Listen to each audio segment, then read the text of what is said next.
Okay, good morning friends. In last lecture we have to discussing about exercise 1.2. In exercise 1.2 and 1.1 we are discussing about HCF and LCF. Okay, by the method of Euclid's division lemma and by the method of prime factorization method. ठीक है, तो हमने HCF, LCM वो सब सीख लिया है और मैंने लास्ट लेक्चर में भी डिस्कशन किया था कि अभी हम क्या करेंगे, रेशनल और इरेशनल नंबर को प्रूव करने के बारे में हमको सीखना है. ठीक है, उसके रिलेटेड क्या है, पूरी एक्सरसाइज 1.3 है जो हम आगे एक्सप्लेनेशन करेंगे. ठीक है, उसके पहले एक थियरम है जो हमको समझना है. वो थियरम क्या है मेरे पास, थियरम 1.3. ठीक है, देखते हैं क्या कहता है. Let p be a prime number. ठीक है, चलो मैं p को ले लेता हूँ, कोई भी एक प्राइम नंबर ले लेता हूँ. तो प्राइम नंबर क्या है मेरे पास, मैं ले लेता हूँ 3. ठीक है, मैंने p इज इक्वल्स टू क्या सिलेक्ट कर लिया, 3 ले लिया, बिकॉज किस थियरम में कहा है कि let p be a prime number. तो मैंने प्राइम नंबर ले लिया 3. If p divides a square, ठीक है, तो मैं a स्क्वायर ले लेता हूँ 9. ठीक है, अभी क्या बोला है थियरम में कि p डिवाइड्स a स्क्वायर. देखो तो p डिवाइड्स कर सकता है a स्क्वायर को, कैसे, 9 3 से डिवाइड होता है. Then p divides a also, बराबर है. a स्क्वायर क्या है मेरे पास 9 है, तो a मतलब क्या हो जाएगा, उसका स्क्वायर रूट हो जाएगा. तो स्क्वायर रूट क्या हो जाएगा 3. सो मैं ऐसा भी बोल सकता हूँ कि p डिवाइड्स क्या हो सकता है, a हो सकता है. अभी जो स्ट्रेट लाइन है वो शॉर्ट फॉर्म है किसका, डिवाइड्स का. ठीक है, तो थियरम में यही चीज कहा है कि अगर किसी भी नंबर को स्क्वायर को अगर हम p से डिवाइड कर सकते हैं तो उसके स्क्वायर रूट को भी हम क्या कर सकते हैं, p से डिवाइड कर सकते हैं. तो ये थियरम किस लिए था, तो भाई 1.3 के लिए ये थियरम था. तो ये थियरम आपको क्या करना है, थोड़ा ध्यान में रखना है. एकदम इजी है, कुछ इसमें हार्ड जैसा है नहीं. ठीक है, तो ये थियरम आपको ध्यान में रखना है. अभी नाउ हम क्या करेंगे, एक्सरसाइज 1.3 देख लेते हैं. ठीक है, okay, now exercise 1.3. In first question is that prove that √5 is a irrational number. ठीक है, देखो अभी इरेशनल नंबर प्रूव करने के लिए टोटल 2 मेथड है. फर्स्ट है डायरेक्ट मेथड भी कर सकते हैं हम, और दूसरी है इनडायरेक्ट मेथड कर सकते हैं. अभी डायरेक्ट मेथड कैसे, अगर मेरे पास कोई भी प्रॉपर्टीज अवेलेबल हो इरेशनल नंबर्स की, तो वो प्रॉपर्टीज के थ्रू मैं क्या कर सकता हूं, जो भी नंबर हमको दिए उसको मैं इरेशनल नंबर प्रूव कर सकता हूं.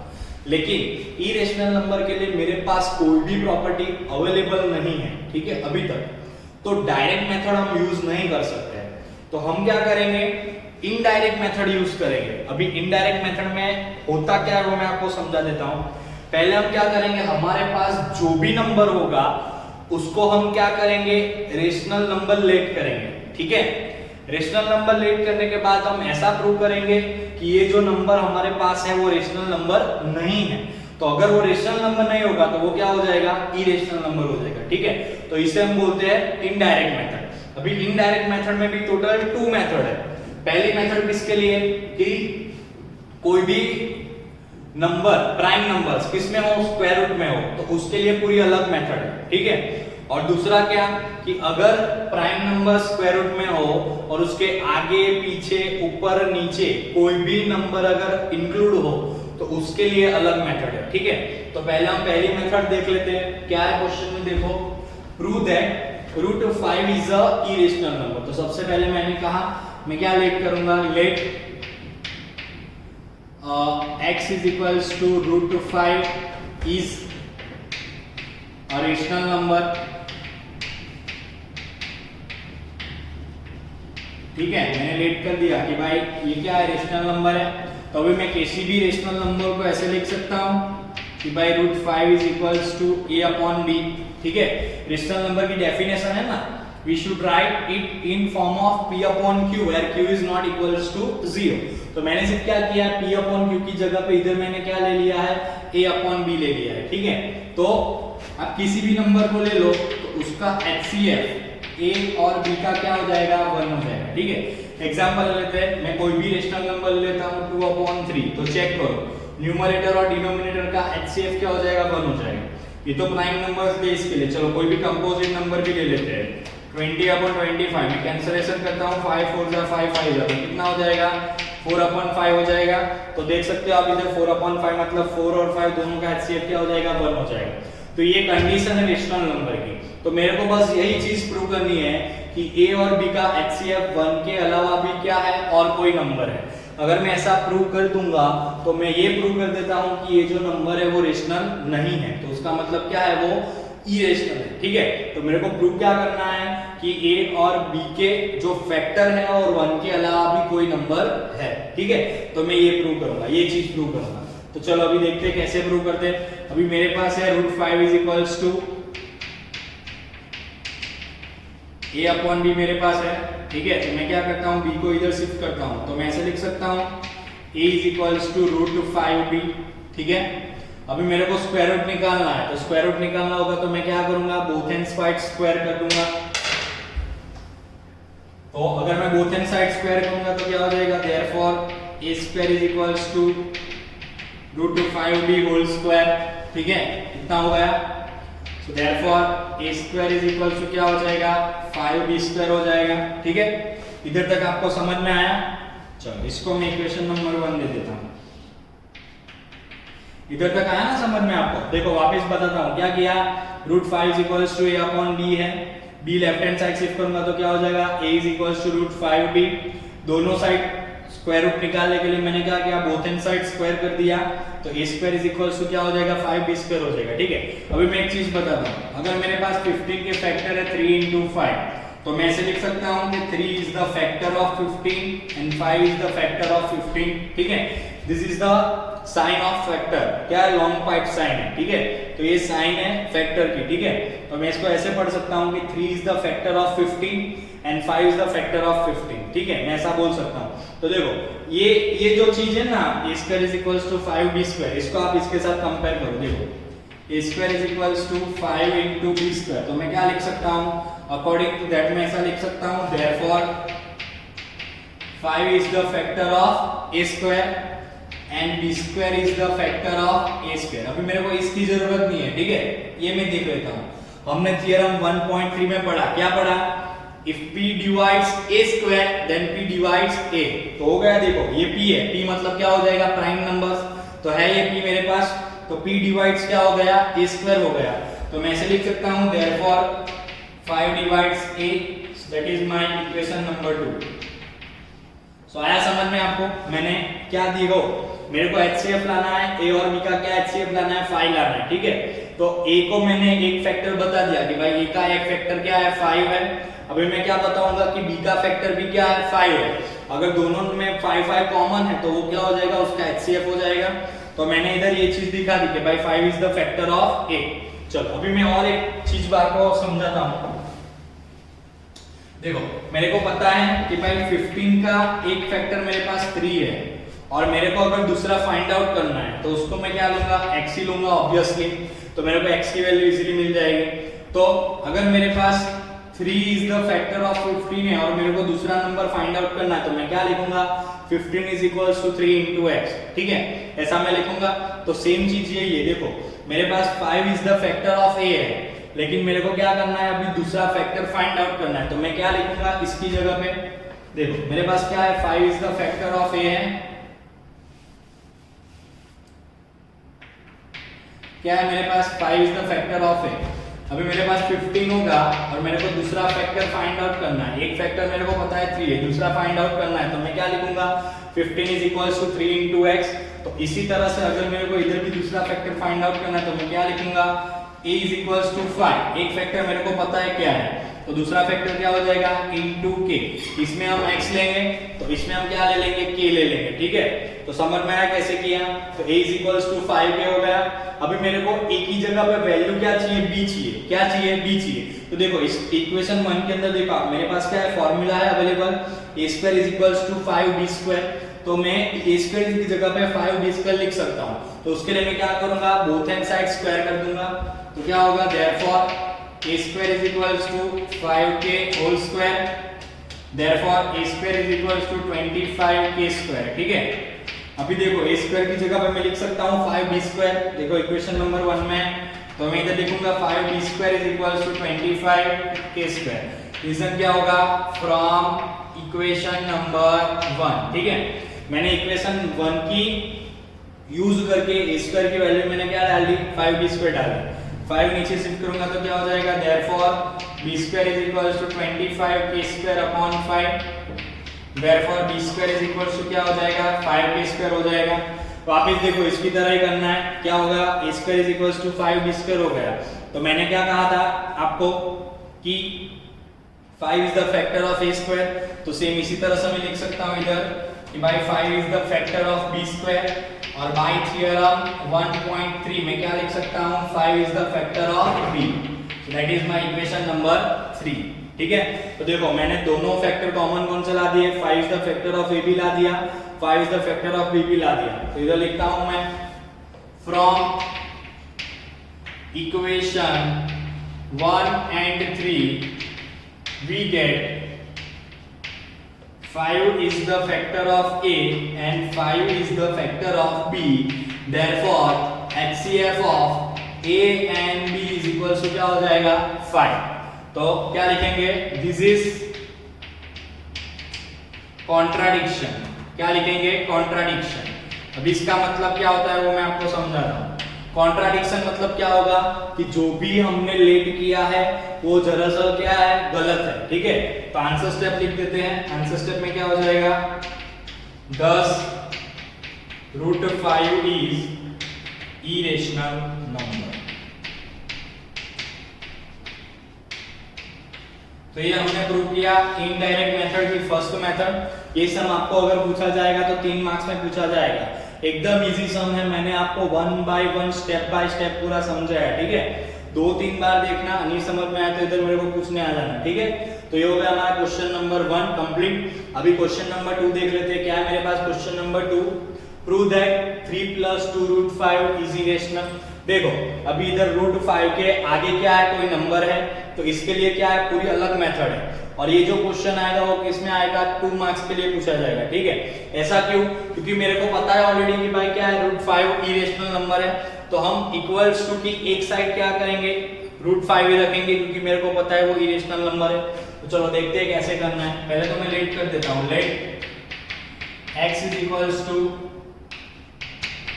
3 + 2√5 is irrational, sorry is rational, irrational नहीं, क्या लेट करेंगे, रेशनल लेट करेंगे, ठीक है। तो चलो मेरे पास क्या है, x इज इक्वल्स टू 3 + 2√5 है। तो अभी इक्वल्स टू के राइट हैंड साइड सिर्फ हमको क्या रखना है, √5 ही रखना है। उसके अलावा जो भी नंबर है वो हम क्या शिफ्ट कर देंगे, लेफ्ट हैंड साइड शिफ्ट कर देंगे। चलो तो पहले मैं 3 को लेफ्ट हैंड साइड शिफ्ट करूंगा तो वो प्लस है तो क्या हो जाएगा, माइनस हो जाएगा। तो therefore x - 3 is equals to क्या हो जाएगा, 2√5। 2√5 के 2 मल्टीप्लाई में नीचे डिवाइड में आ जाएगा तो क्या हो जाएगा, x - 3/2 इज इक्वल्स टू √5, ठीक है। तो that is my equation number 1। तो आप देख सकते हो इक्वल्स टू के राइट हैंड साइड ऑलरेडी √5 आ गया, और हमको ऑलरेडी पता है कि भाई अगर कोई भी प्राइम नंबर स्क्वायर रूट में होता है तो वो ऑलरेडी क्या होता है, इरेशनल नंबर ही होता है, ठीक है। तो वही स्टेटमेंट अगर इधर हम 2-3 स्टेटमेंट लिखेंगे तो हमारा सम क्या हो जाएगा, कंप्लीट हो जाएगा। तो ये होगा मैं 2 मेथड, ठीक है। अगर कभी भी प्राइम नंबर सिर्फ अकेला हो स्क्वायर रूट में तो ये आपको बड़ी मेथड करनी पड़ेगी, और प्राइम नंबर्स के आजू बाजू ऊपर नीचे कोई भी नंबर हो तो ये शॉर्ट मेथड आपको क्या करना है, शॉर्ट मेथड से सॉल्व करना है, ठीक है। आ गया पूरा समझ में, कोई कॉम्प्लिकेटेड सम नहीं है, एकदम इजी सम से इजीली आप सॉल्व कर सकते हो। तो अभी द स्टेटमेंट लिख सकते हैं, लिख लेते हैं, but here √5 is irrational, thus x - 3/2 is also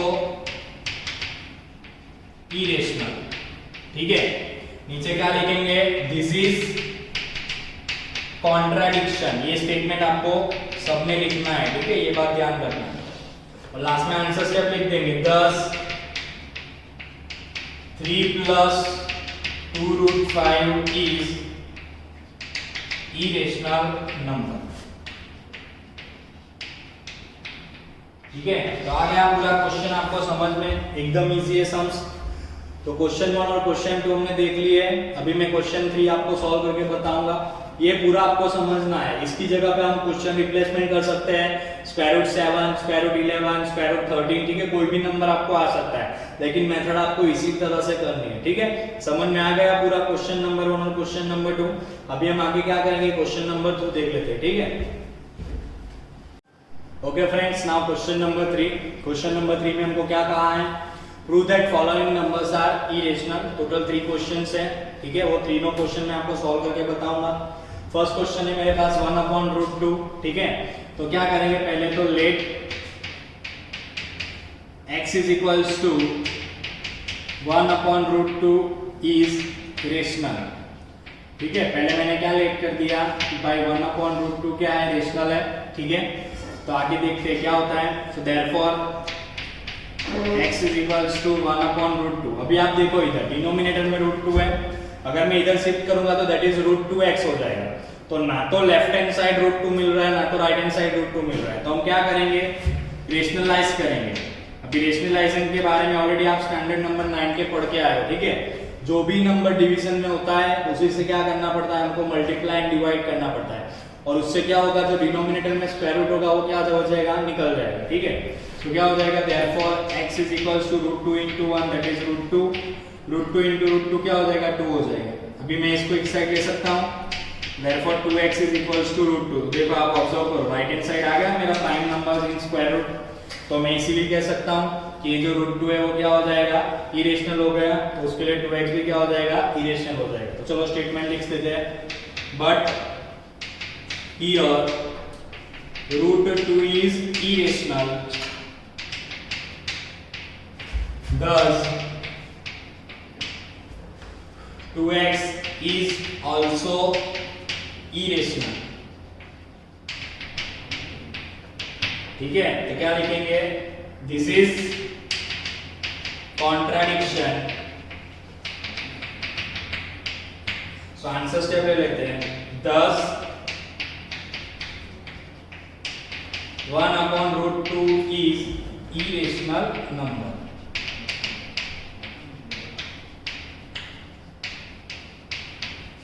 okay, था एकदम इजी सम्स, समझ में आ गया कैसे करना है। नाउ क्वेश्चन नंबर 2 देख लेते हैं। सो सेकंड क्वेश्चन है मेरे पास, that is 7√5।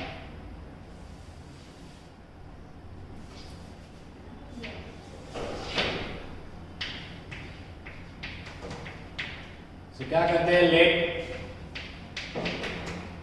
x is equals to 7√5 is rational, ठीक है। So therefore x is equals to क्या हो जाएगा, 7√5।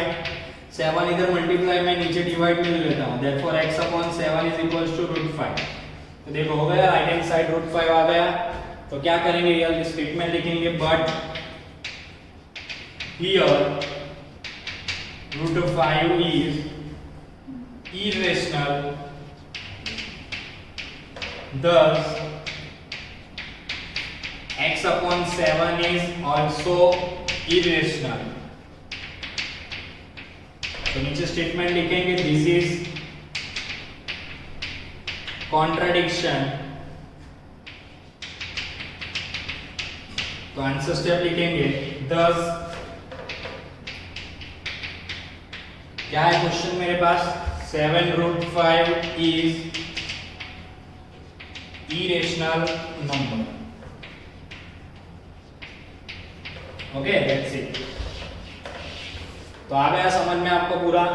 अभी लास्ट क्वेश्चन है, but not least, of exercise 1.3, and last question is that is 6 + √2।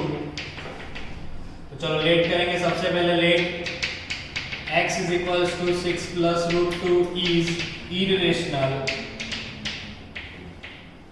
ठीक है। तो क्या करेंगे, therefore x is equals to 6 plus √2। अभी √2 को राइट हैंड साइड रखना है, लिखना है सिर्फ, तो 6 लेफ्ट हैंड साइड हो जाएगा। तो x - 6 is equals to √2। तो क्या लिखेंगे स्टेटमेंट, but √2 is irrational। क्या करेंगे, √2 is irrational, thus x minus 6 is also irrational. ठीक है, क्या लिखेंगे नीचे? दिस इज कॉन्ट्राडिक्शन, और लास्ट में answer step, thus 6 plus root 2 is irrational number. तो एक्सरसाइज 1.3 एकदम इजी था, ठीक है। क्या करना था आपको? सिर्फ दो मेथड से आपको सॉल्व करना था एकदम इजीली। पहले हमने क्या किया भाई, रेशनल नंबर हमने क्वेश्चन को लेट किया और उसके बाद हमने वो स्टेटमेंट क्या किया, फॉल्स प्रूव किया। तो उसी तरह से क्या हो जाएंगे, सभी नंबर इरेशनल हो जाएंगे। तो कल से आज के लिए बस इतना ही है। कल हम एक्सरसाइज 1.4 सीखेंगे, ठीक है। उसके अंदर हम स्टैंडर्ड 9 के थ्रू जितने भी कॉन्सेप्ट हमने क्लियर किए थे क्वेश्चन चैप्टर नंबर 1 के थ्रू, तो वही थोड़े कॉन्सेप्ट हम एक्सरसाइज 1.4 में वापस से क्या करेंगे, क्लियर करेंगे, ठीक है। तो ये पूरे सम आपको प्रॉपर करने हैं। होमवर्क में भी मैंने सम्स रेडी रखे हैं, तो प्लीज थोड़ा प्रॉपर प्रेजेंटेशन के साथ वर्क करना, ठीक है। Thank you.